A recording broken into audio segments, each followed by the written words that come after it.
1707년 세 나라의 연합왕국이 된 영국. 그렇다면 이제 남은 곳은 어디일까요? 아일랜드? 아일랜드. 네, 맞습니다. 세 나라의 연합왕국이 된 영국은 그로부터 100년 후인 1801년에는 아일랜드까지 통합을 하는 데 성공을 거뒀습니다. 오.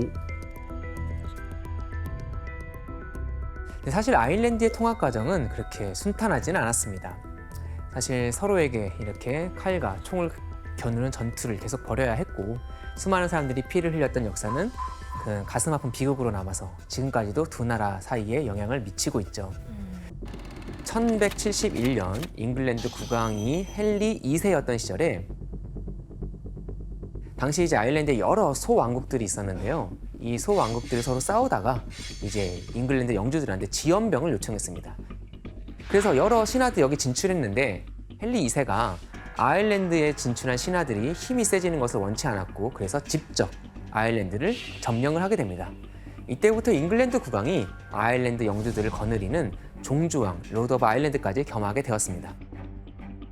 이후 시간이 흐르면서 바다를 건너온 잉글랜드인과 아일랜드인들은 어느 정도 융화되어 그런 대로 잘 살고 있었습니다. 그런데 잉글랜드의 간섭이 다시 심해지는 사건이 생겨났습니다.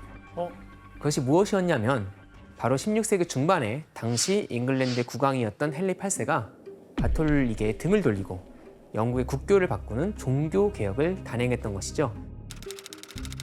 잉글랜드에서 종교 개혁이 일어났고 잉글랜드는 국교회가 성립된 개신교 국가가 되었습니다. 이렇게 종교가 달라지자 잉글랜드는 식민 지배를 받던 아일랜드에도 자신들의 새 종교인 잉글랜드 국교회를 믿으라고 요구를 했습니다. 그러나 대부분의 아일랜드인들은 가톨릭을 고수하면서 이에 응하지 않았죠.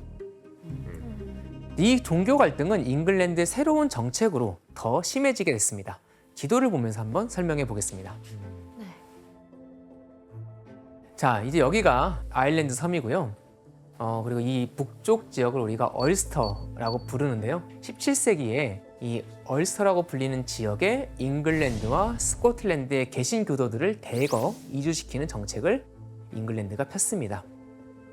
그리고 이곳에 살았던 대부분이 가톨릭이었던 토착민들은 토지를 강제로 빼앗기게 되었죠. 와. 그래서 토착민들은 경작이 힘든 열악한 지역, 외곽 지역으로 쫓겨나게 되었습니다. 이런 잉글랜드의 종교 탄압과 토지 강탈에 아일랜드인들은 아주 강한 분노를 느끼게 되었습니다. 근데 때마침 잉글랜드에 힘이 빠진 사건이 있었죠. 바로 잉글랜드에서 내전이 일어났던 겁니다. 잉글랜드 내전은 1642년부터 51년 사이에 잉글랜드의 왕당파와 의회파 사이에 발생한 전쟁을 말합니다. 이 전쟁을 혼란에 빠진 잉글랜드가 아일랜드에서 아무래도 좀 그 장악하는 힘이 약해졌을 거고요. 아일랜드인들은 이를 기회로 삼아서 반란을 일으키게 되었습니다. 그래서 이 반란을 진압한 사람이 바로 누구였냐면 올리버 크롬웰이라는 사람이었습니다. 네, 올리버 크롬웰은 당시 9년 동안 있었던 잉글랜드 내전을 종식시킨 인물로 그는 잉글랜드 내전에 승리하고 직접 군대를 끌고 1649년에 아일랜드를 침공했습니다. 그리고 많은 전투를 벌이면서 민간인들을 학살했어요. 대표적인 사건이 드로이다 전투였습니다.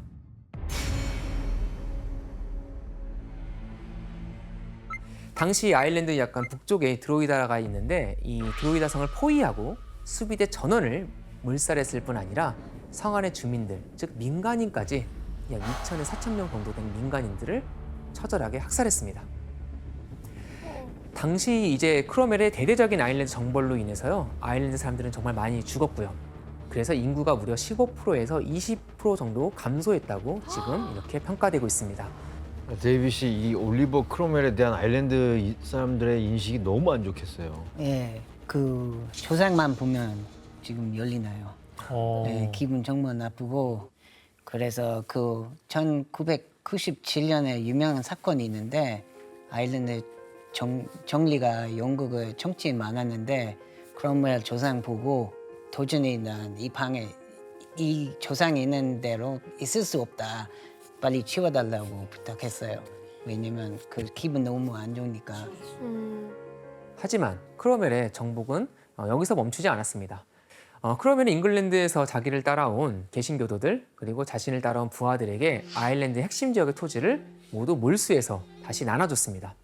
자, 그러면 이제 대부분 이 쫓겨난 아일랜드 쫓겼네. 사람들은 어떻게 됐겠어요? 다른 어디로 가야 데로 돼? 가야 되겠는데요? 어디로 가? 땅을 결국 잉글랜드 지주한 데서 이렇게 빌려서 농사를 지는 소작농이 되었고 아주 비참한 생활을 하게 되었습니다. 그러다가 1798년에 당시 옆나라 프랑스에선 대혁명이 일어나고 있었는데 여기에 영향을 받아 아일랜드 사람들이 다시 반란을 일으켰고요. 이때는 더 이상 우리가 식민지가 아니라 영국으로 독립하자, 그런데 공화국을 세우자라는 의견까지 나왔습니다. 그래서 영국이 이때 특단의 조치를 취하게 됩니다. 어떻게 하지?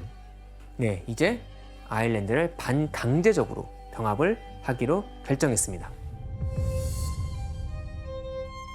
1801년에 잉글랜드, 웨일즈, 스코틀랜드 이렇게 이미 합쳐진 세 개의 국가에 아일랜드까지 더해져서 네 개의 국가가 모인 연합왕국이 공식적으로 출범을 하게 되었습니다.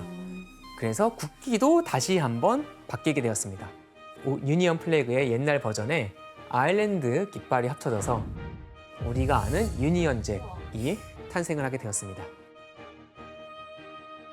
근데 아일랜드 국기가 저거예요? 지금 아일랜드 말고 이때 아일랜드, 이때 아, 잉글랜드의 그땐 지배를 저거였어요? 받던 아일랜드의 깃발이 이거였죠. 어... 그럼 이렇게 연합왕국의 일원이 된 아일랜드 좀 상황이 좀 좋아졌을까요? 명분만 그렇게 해준 거 아니야? 네, 그렇죠. 차별했을 것 같아요. 그리고 그래서 여러분 예상하신 것처럼 여전히 식민지로서 핍박이 끊어지지가 않았고 아일랜드의 슬픈 역사는 계속되게 됩니다. 그중에 아일랜드인들을 가장 비참하게 만들었던 게 바로 다른 것이 아니라 이제 먹고 사는 문제, 즉 식량 문제였습니다. 식구는 또 많은데 농사를 지을 땅이 적으니까 주식으로 삼았던 농작물이 있었습니다. 그게 무엇이었을까요? 아일랜드 감자? 네, 맞아요. 감자입니다. 아일랜드에서도 뭐 밀 같은 곡물, 채소, 소, 돼지 같은 가축이 있었지만 당시에 반강제적으로 영국으로 수출을 해야 했고요. 이 상황에서 대량 재배가 가능했던 감자가 많은 식구들이 먹을 수 있었던 식량이었던 거죠. 그런데 1840년대에 들어서자 아일랜드에 아주 큰 위기가 찾아옵니다. 또? 아유. 그러니까 참 안 됐죠. 너무 위기가 많은 나라인데 바로 이 주식인 감자에 역병이 들어서 감자 대기근이 아이고야. 시작이 되었던 것이죠. 아유 먹고 살 게 없겠네.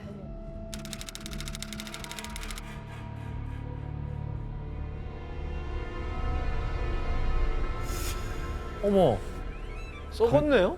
예, 감자 역병 말 그대로 감자의 감자 역병균이라는 세균이 증식하는 현상인데요. 이게 전염성이 아주 높습니다. 이런 게 왜 와? 뭐 금방 작물 전체로 퍼지고요. 금세 밭 전체에 있는 감자에 영향을 주게 됐습니다. 그래서 아주 빠르게 이 감자 역병이 이제 퍼지게 됐습니다. 아니 교수님 아일랜드인의 주식이 저렇게 되면은 심각한 문제인데. 네, 아주 심각하죠. 네. 그래서 이게 아주 타격이 컸습니다. 점점 먹을 감자는 부족해져 갔고 그래서 결국 1845년부터 1852년까지 7년간 대기근이 일어났고요.